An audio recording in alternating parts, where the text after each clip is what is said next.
Like, how important do you think the projects are when you go for organizations such as Microsoft? So अगर आप मुझसे पूछोगे तो I think एक balance important है. Microsoft as a company I think दोनों चीजें देखती है. आपने जब कोडिंग ब्लॉक्स ज्वाइन किया था तो first thing is did that actually help you? मुझे ऐसा लगता है कि एक कोडिंग ब्लॉक्स का फीचर था उस समय कि क्लासरूम में पढ़ाई करने के बाद you have the access to the online lectures. तो ये एक बहुत अच्छा फीचर था.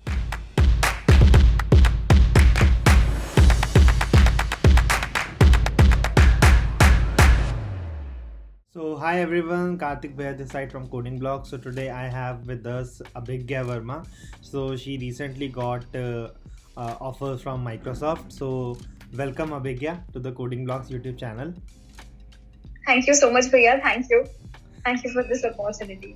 So Abhigya, first of all I would like to ask, सबसे पहले जब आपने अपनी कोडिंग जर्नी को स्टार्ट किया था, so there are some doubts in mind कि भाई हमसे होगा या नहीं होगा, क्योंकि इनिशियली जब स्टार्ट करते हैं तो सबसे पहला डाउट यही होता है कि कब हमें एक्चुअली ये समझ आता है कि हमें कौन कौन सी चीज़ें करना ज़रूरी है. तो ऑफ कोर्स माइक्रोसॉफ्ट के लिए coding is one of the most essential things.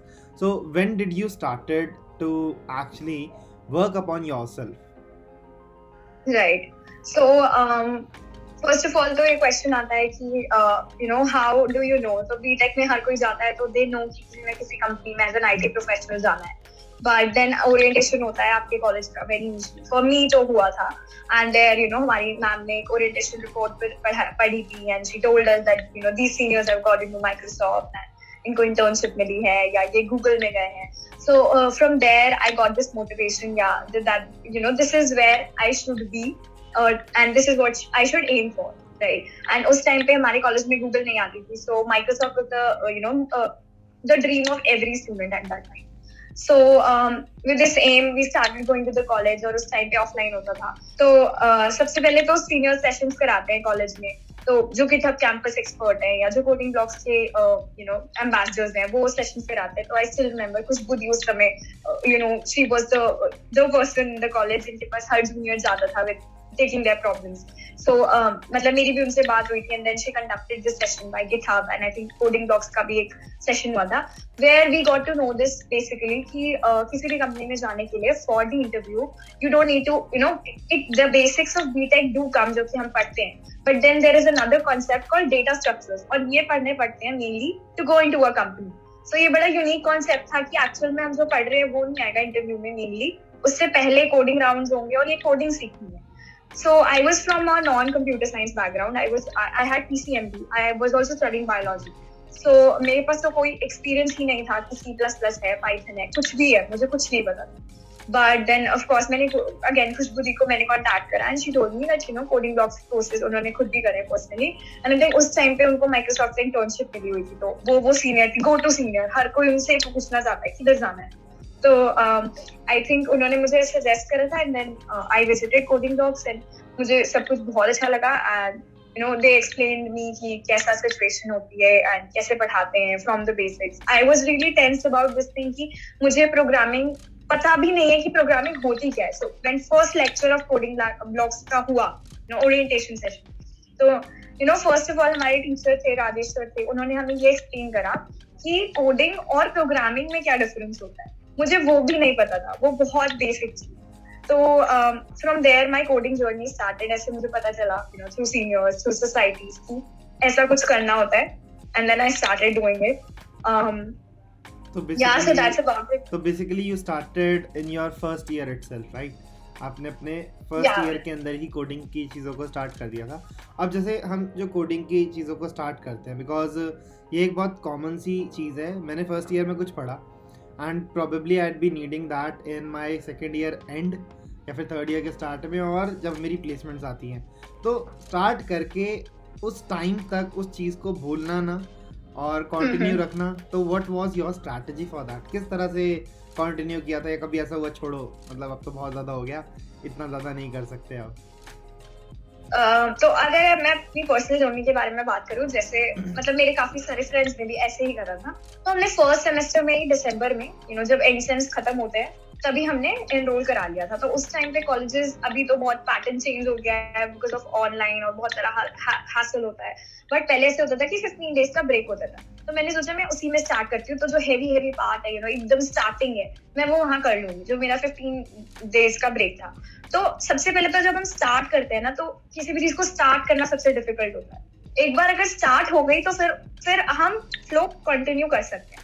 6 months तो मुझे सिंटैक्स कि कैसे एरेज बनाते हैं, कैसे स्ट्रिंग्स का एरे बनता है, कैसे लिंक लिस्ट का बेसिक से बनता है, STL हर कोई यूज कर सकता है, but when you talk about the interview, वहां पर आपको वो बोल देंगे don't use the STL, use the basic. जैसे मुझसे पर्सनली मेरे माइक्रोसॉफ्ट की इंटरव्यू में बोला गया था, मुझे लिंक लिस्ट का क्वेश्चन आया था और ने बोला था STL यूज नहीं कर। तो उसके बाद स्टैंडर्ड लाइब्रेरी नहीं यूज करनी, तो वो चीज आपको अच्छे से याद होनी चाहिए, क्योंकि लीड कोड पे तो काफी बारी आप यूज कर सकते हो क्योंकि आपको सब कुछ बना के दिया हुआ होता है ऐसी वेबसाइट्स, बट आपको वो चीज आनी चाहिए। तो वो पूरा मेमोराइज करने और पढ़ने के लिए मुझे 6 मंथ्स लगे।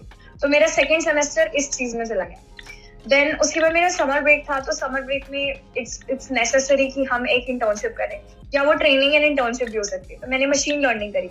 अगेन वो कोडिंग ब्लॉक्स का ही कोर्स था, लाइव कोर्स था, उस समय पैंडेमिक आ गया था। तो वो मैंने 2 महीने उस समय डेटा स्ट्रक्चर नहीं करे। तो अब 2 महीने डेटा स्ट्रक्चर नहीं करे तो आपको भी पता है सब भूल गए। तो फिर 4th सेमेस्टर में स्टार्ट करा दोबारा से। तो धीरे धीरे सारा कुछ रिवाइज करा, सिंटैक्स कॉपी पे लिख के याद करे, कंप्यूटर पे क्वेश्चंस कर करके याद करे।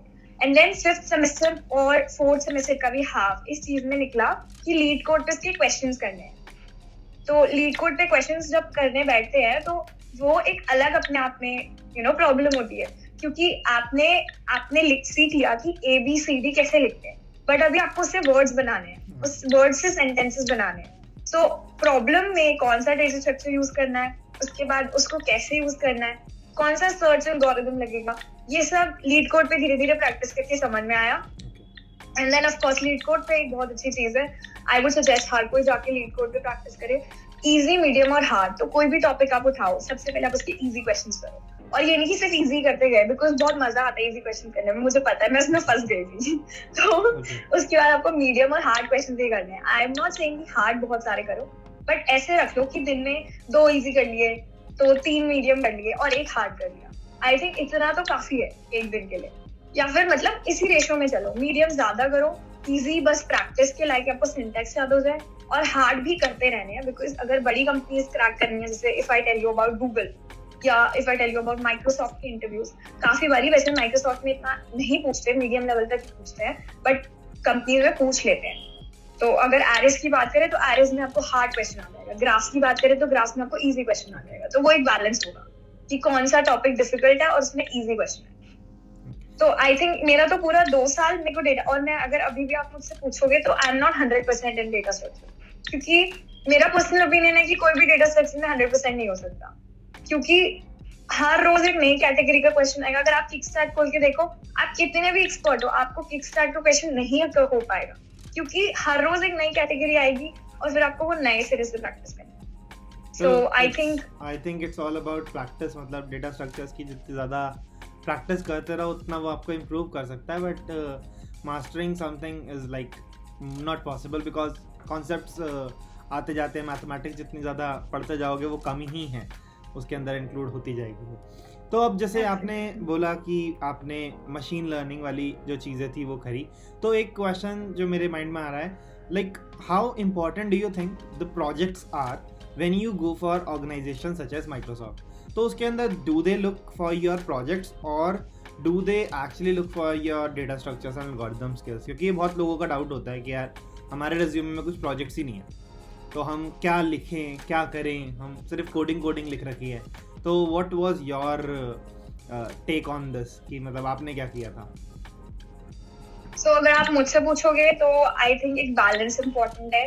Microsoft as a company I think दोनों चीजें देखती है। तो मेरा सिलेक्शन इंगेज से हुआ था, तो इंगेज जो प्रोग्राम है, मेंटोरशिप प्रोग्राम, वहां पर तो बेसिकली डेटा स्ट्रक्चर्स में कोई रोल था ही नहीं until and unless we come to the interview। वहां पे for 1 month we were developing a project, we were given Microsoft Teams का क्लोन बिल्ड करने के लिए।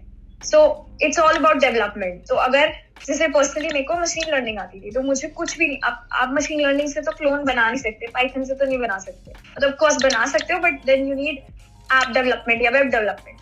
तो मैंने सीखा वेब डेवलपमेंट। तो I think it's really important कि हम एक टेक्निकल स्टैक तो जरूर अपने साथ में रखें, डेवलपमेंट स्टैक, ताकि हमारे को ऐसी कोई प्रॉब्लम अगर कभी आती है या प्रोजेक्ट्स हमें चाहिए तो ये इशू कभी भी ना आए।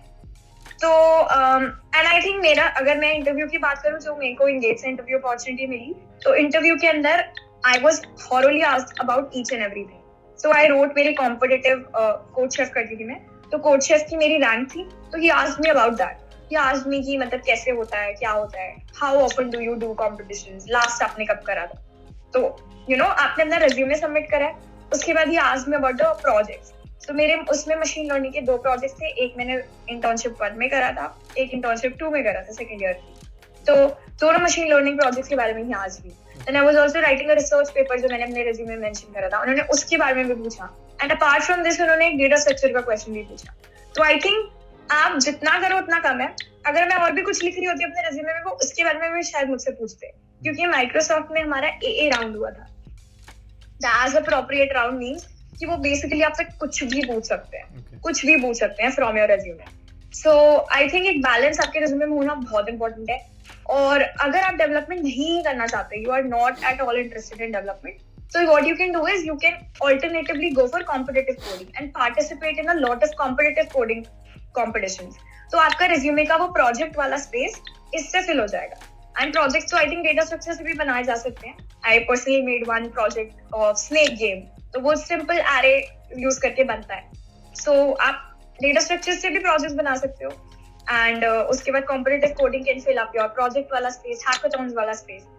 सो आई थिंक एक बैलेंस क्रिएट करके हम दोनों चीजें कर सकते हैं। एंड इट्स इम्पोर्टेंट कि रेज्यूमे पे सिर्फ डेटा स्ट्रक्चर की इंफॉर्मेशन ना हो।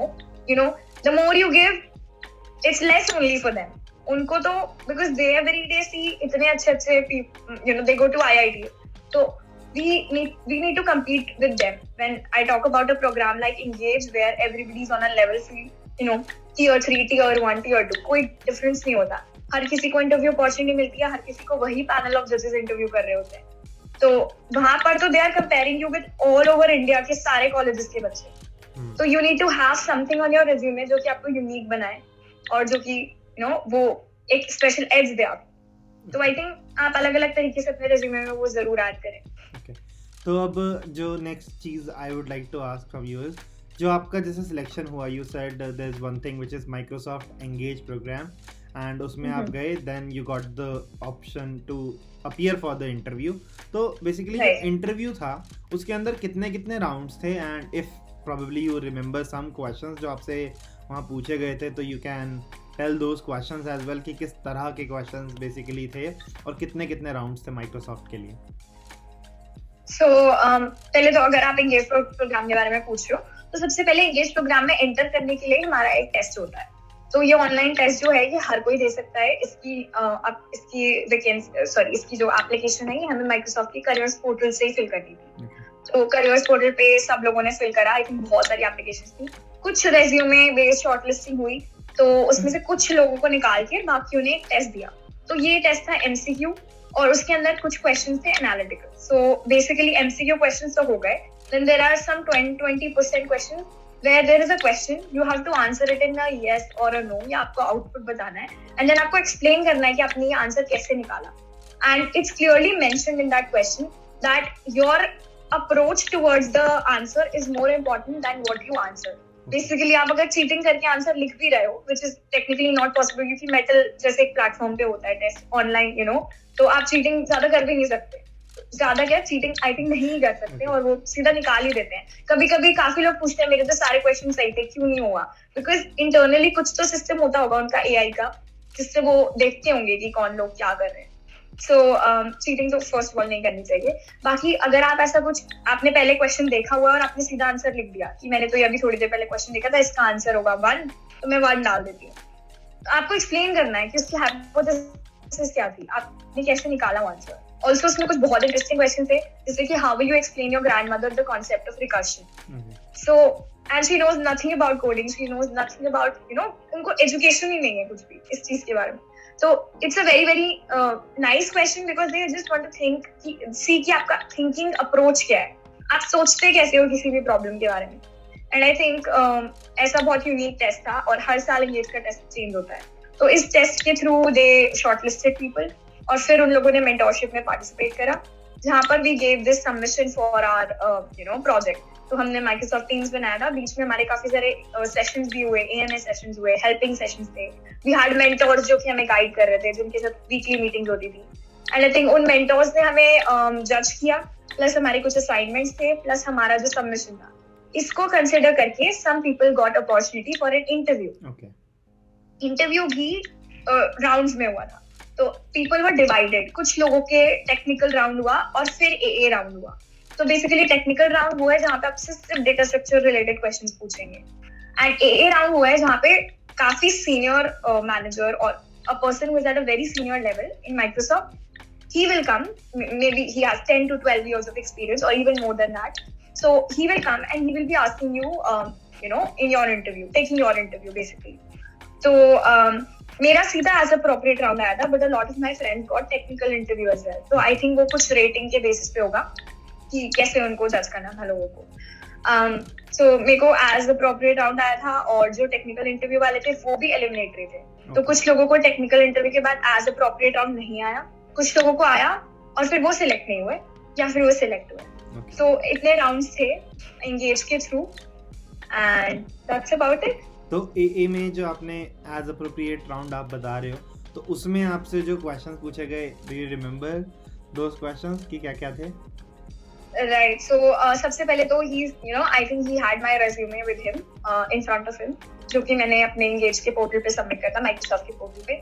तो he asked me about my competitive coding के रैंक्स, कोर्सेस का जो मैंने मेंशन किया था। Then he asked a few questions about hackathons there and there, he said क्या बनाया था, कैसे बनाया था। So, and then he gave me a coding question. He asked me to open a code editor. He said whichever you use, generally. So I used to do C++ on code blocks. I opened that and I said, okay, the question. So he gave me the question, and मतलब मेरे को अपनी screen पूरे time share करके रखनी थी उनके साथ. And he gave me the question. So question बहुत simple था, linked list है आपके पास, आपको linked list को divide करना है, odd nodes एक linked list में, even nodes एक linked list में. तो बहुत फेमस क्वेश्चन है, गीक्स पे सबने करा हुआ है इंश्योर। और but the twist here was कि मुझे पूरा स्टार्टिंग से कोड करना था। He never asked me to run it, but अगर वो आप पूछ लेते तो ऑफ कोर्स वो एक पार्ट था, ठीक है। तो ये चीज थी कि मतलब हमेशा अपने सारे प्रिकॉशन देके चलना चाहिए। Then he gave me a test case and he asked me not to run the code but to actually dry run it using the test case. So I think मेरे कोड में कुछ तो he gave me some things to add in my code कि अगर ऐसी situation हुई तो फिर आपका कोड नहीं रन करेगा, राइट? तो आप इसके लिए अकॉर्डिंग टू दिस चेंज करो। फिर ऐसे करते करते 2-3 उन्होंने उसके अंदर कॉम्प्लेक्सिटीज ऐड करी प्रॉब्लम के अंदर, which I don't remember right now क्योंकि मेरा इंटरव्यू काफी पहले हुआ था। तो ये था, एंड ये था कि चैलेंजिंग की एक सिंपल क्वेश्चन है, उसके अंदर उन्होंने कुछ फीचर्स ऐड करने के लिए कहे, if I was able to do it और नॉट। एंड वो मैं तभी कर सकती हूँ जब मुझे लिंक लिस्ट का स्ट्रक्चर अच्छे से पता है, लिंक लिस्ट का कोड बेसिक सिंटैक्स अच्छे से पता है। सो वो क्वेश्चन सॉल्व हो गया, मैंने ड्राई रन कर दिए जितने टेस्ट केस उन्होंने मुझे दिए थे, and then he came back to the recipe. Then he said आपने ये रिसर्च पेपर के बारे में लिखा है, so we have written machine learning. So I said yes. So he said do you know about the basic machine learning algorithms? I said yes. And then he asked me what is the difference between regression and classification algorithms. And then he asked me about the F1 score, then he asked me about the prediction scores, और मतलब काफी सारे machine learning के terms. I think he was somebody who was working in a machine learning वाला, और basically he had worked for so many years. I think उन्होंने इतने सारे stacks में काम करा ही होगा कि उनको पता ही होगा सारे stacks. I think जब मैंने उनसे पूछा था, he said he is working in Microsoft since 15 years. And he was working currently at the Bing wala team of Microsoft. So it was a very great experience and it was a very nice conversation. But I think it was question answer. Okay. I genuinely felt कि मतलब ऐसा था कि he wanted to ask everything out of me because I was answering, he was asking another question, then he was asking another question. Okay. I also showed him my machine learning के कुछ models जो मैंने develop करे थे, कुछ project जो मैंने किए थे, कुछ डेटा विजुअलाइजेशन जो मैंने करे थे, मैंने अपनी स्क्रीन शेयर करके उनको दिखाया क्योंकि when we were talking about the research project, तो I thought कि ऐसे मतलब मेरे पास लैपटॉप है ही तो मैं उनको जल्दी से दिखा देती हूँ जो मैंने काम करा है, तो मैंने उनको वो भी दिखा के एक्सप्लेन करा। सो आई थिंक मैंने उनको इम्प्रेस करने की अपनी पूरी कोशिश करी Okay. कि जो जो है मेरे पास मैं सब कुछ उनको बता दूं, दिखा दूं. And he was also asking a lot of questions. Alright. Interview. Okay, so अब एक अगली जो चीज़ मेरे माइंड में आ रही है, आपने ये सारी जो चीज़ें कर ली, अब जैसे एक मतलब I don't know are you allowed और नॉट, ऐसा ऑड सा ना हो जाए, मतलब एक बार जब आप कंपनी में चले जाते हो and I think now you are stress free, और अब आप उन चीज़ों को उतना ज़्यादा डेटा स्ट्रक्चर्स को उतना ज़्यादा नहीं कर रहे होगे जितना बेसिकली पहले करते होगे, तो अब जैसे आप अगर पहले देखो आप और अब अपने आप को देखो, तो जैसे आपने जब कोडिंग ब्लॉक ज्वाइन किया था, तो first thing is did that actually help you, and now like जब आपने पहले जो डेटा स्ट्रक्चर्स वाली चीज़ें पढ़ी थी, हाउ मतलब कैसे आपको लगता है कि जो आपने पढ़ा था और जो आपने इंटरव्यू सारे दिए हैं, because you are selected now, तो उन प्रोसेसेस के अंदर किस तरह से जो जो चीज़ें आपने सीखी थी उन्होंने हेल्प करी? सो आई थिंक बहुत इम्पोर्टेंट है कोडिंग ब्लॉक्स के कोर्स. बेसिकली मुझे ऐसा लगता है कि यू नो एक कोडिंग ब्लॉक्स का फीचर था उस समय कि क्लासरूम में पढ़ाई करने के बाद you have the access to the online lectures. So ये एक बहुत अच्छा फीचर था, इवन इफ यू मिस और even if you you know want to see anything again. So a beginner like me who had no idea, मेरे लिए बहुत क्योंकि मुझे काफी चीजें एक बार में समझ में नहीं आती थी क्लास में, and I used to go back and see the videos again, एंड उसके बाद मुझे समझ में आता था कॉन्सेप्ट 2-3 बार देखने के बाद. लाइक ओप्स जैसा कॉन्सेप्ट मुझे बहुत टाइम लगा समझने में. ऐसा नहीं है कि मतलब बिकॉज मुझे कुछ आइडिया नहीं था प्रोग्रामिंग के बारे में. So I think coding blocks help me a lot, and whenever I had doubts तो हमारे सर तो आगे से you know he used to keep a doubt session. तो हमारी संडे सैटरडे क्लासेस होती थी, यूज्ड टू से जो भी दिन कंफर्टेबल है डिसाइड कर लो. क्लास के दिन हम डिसाइड कर लेते थे Thursday, Friday, Wednesday, whenever in the mid of the week जब हमारे पास डाउट्स हम लेके आ सकते हैं उनके पास, बस उनसे पूछ लेना है. व्हाट्सएप पे we were connected with him with the TS, तो कभी कोई क्वेश्चन कर रहे हैं, कहीं पे फंस गए, कोई कोड रन नहीं हो रहा, तो they were always very helpful. This was like how coding blocks help me in the beginning to build my concept. And then I must say that you know everybody in coding blocks was so approachable when I started doing programming कि अगर मुझे कोई doubt है तो you know instantly वो solve हो जाता है, एंड वो है चीज. तो ऐसा नहीं है कि मुझे किसी पोर्टल पे डालना है and then I am waiting for 2-3 hours कि कब आएगा सोल्यूशन एंड देन अगेन मैं करूँ.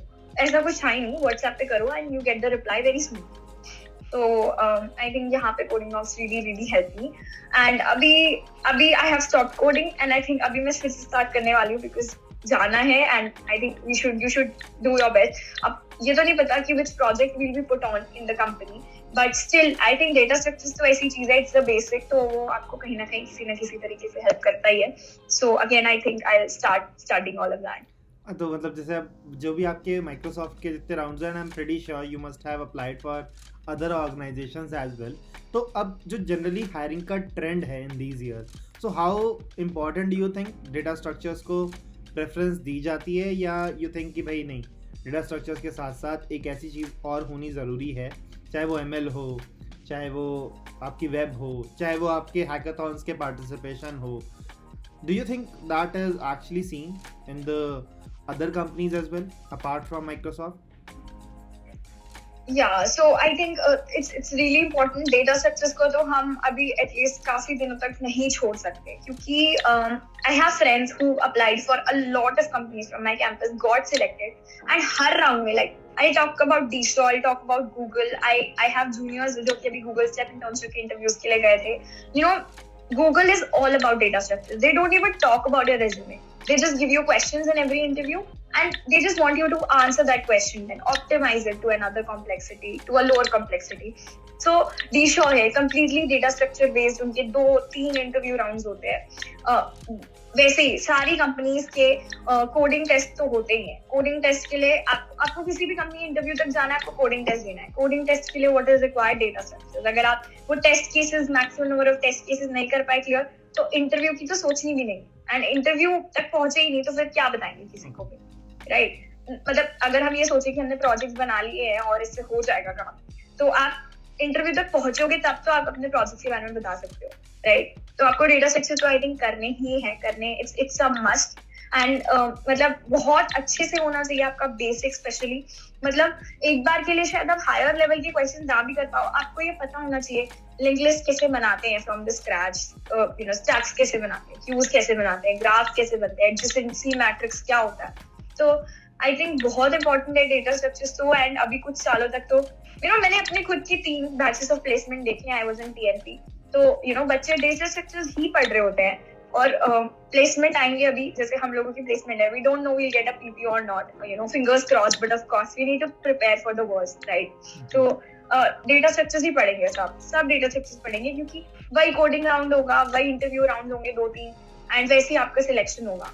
तो अभी तो हमारे कैंपस पे तो एटलीस्ट कोई नहीं आता for development roles. At least I think कुछ कंपनीज आती हैं, देन कुछ कंपनीज आई हैव हर्ड कि डीटीओ में भी जाती हैं फॉर डेटा साइंस रोल या समथिंग लाइक दैट. बट ये अभी बहुत बहुत कम है, क्योंकि बाद में आप जा सकते हो उस साइड पे, बट अभी स्टार्टिंग में तो everybody is a software engineer only. And I have and I think ये एक रीजन ये भी है कि कंपनी में जाके क्या काम वो आपको देने वाले हैं, दे डोंट नो. आपकी टीम क्या होगी, you also don't know that. वो जाके ही सिलेक्ट होती है, तो दे जज you on something which is quite generic. And I think they check your logical and common sense वाली चीज़ों को, rather than checking your how good you have did things in college. Absolutely. I think क्योंकि data structures एक ऐसी चीज है जहाँ पे क्वेश्चन से आप वो ये चेक कर सकते हैं कि आपका एनालिटिकल स्किल्स कैसे हैं, आप थिंक कैसे करते हो, आपका लॉजिक बिल्डिंग कैसा है. तो कोई क्वेश्चन दिया, आपने उसके ऊपर कैसे लॉजिक अपना बिल्ड करा, तो वो सबसे इजीली वो डेटा स्ट्रक्चर्स पर ही चेक कर सकते हैं. So that is why I think this is the basic of all the placements everywhere. So yeah. So I think that's it from my end. Thank you, Abhigya. One thing that I think most of them would like to know is जो आपका, जैसे आपने जो college बोला, I think you are from IGDTW, right? And right. तो I think अब placements वाला season आपका भी उसमें IGDTW में आने वाला होगा. तो there is one random question that is out of context completely. मतलब अब जो कॉलेजेस के अंदर ना नई ब्रांचेस भी आने लग गई हैं, they are related to AI, they are related to machine learning, वो स्पेसिफिकली उसको बना रहे हैं, राइट. तो मतलब आपके कॉलेज के अंदर आई गेस कि data science and machine learning वाली प्रैक्टिसेस थोड़ी ज़्यादा है, तो रिसर्च वाली चीज़ों का भी थोड़ा ज़्यादा होता है, because I have seen students going abroad for the internship of MS के लिए भी जा रहे होते हैं, इंटर्नशिप्स भी मिटैक्स के लिए जा रहे होते हैं. हाँ, मिटैक्स के लिए भी वो बेसिकली जा रहे होते हैं. तो recently one student of coding blocks itself, उनका भी मिटैक्स में ही हुआ था, and she was also from IGDTW. तो आपके कॉलेज के अंदर आई थिंक रिसर्च वाली चीज़ों का ज़्यादा प्रमोशन किया जा रहा है, right, in this machine learning and AI field, right. So actually ऐसा कुछ नहीं है कि प्रमोशन किया जा रहा है, बट ये है कि automatically, because our vice chancellor is a person who is, ma'am is very keen on AI, and I think her area of research and area of working is artificial intelligence. So ऐसा होता है कि वो बात कर रही होती है, and when you hear somebody, so आज अगर आपके पास आके कोई ऐसा इंसान जिसको आप रोल मॉडल समझते हो, वो एक पर्टिकुलर चीज के बारे में बात करता है, तो you automatically get मोटिवेटेड कि इस फील्ड में काम करना है. तो जब भी मैम आती है और मैम बात करती है कि I am currently doing my research work on this topic, तो सब बच्चे इंटरेस्टेड हो जाते हैं, जाके गूगल करने लगते हैं, एंड फिर अगर किसी को कुछ मिला तो दे अप्रोच द प्रोफेसर्स और इस पे काम करने लग जाते हैं. But I think equal number of students are going towards the placement and equal are research. ऐसा तो कुछ है नहीं कि बहुत ज्यादा प्रमोशनल है, but I think it totally depends on your personal. जैसे मैंने भी एक रिसर्च पेपर लिखा है, बट दैट्स बिकॉज मतलब मुझे उस चीज में इंटरेस्ट था, and somehow I started writing. But मतलब आई थिंक है कुछ एनवायरनमेंट तो है कि everybody gets motivated. Environment is of that ML and AI only. So thank you so much, Abhigya, for joining us and sharing this valuable information. I hope this information is going to help others, maybe for Microsoft Engage or maybe for internships at Microsoft. So thank you so much, Abhigya, for joining us today. Thank you so much, भैया. Thank you. It's my pleasure to come here, and अगर मेरी किसी भी एक भी बात से किसी को थोड़ा सा भी information या motivation मिलता है, I think it's all worth it. So thank you so much for this opportunity. I really value it, क्योंकि somehow किसी दिन कोई वीडियो या कोई सीनियर ने हमें इंस्पायर किया था, therefore हमने कुछ करा लाइफ में, and कुछ क्योंकि हम ऐसे ही लेजीली बैठे रहते हैं, कुछ करने के लिए कुछ इंस्पिरेशन होती है, तो then we start working towards it. And pandemic was again बहुत ही मुश्किल था काफी लोगों के लिए, कोई इंस्पिरेशन नहीं, कुछ नहीं, कॉलेज नहीं जा रहे तो कुछ पता भी नहीं चलता. So I just hope कि किसी को थोड़ी सी इंस्पिरेशन या मोटिवेशन मिले, कुछ इन्फॉर्मेशन जो रिक्वायर्ड हो. And yeah, thank you so much. Thank you. So thank you so much guys. Bye bye.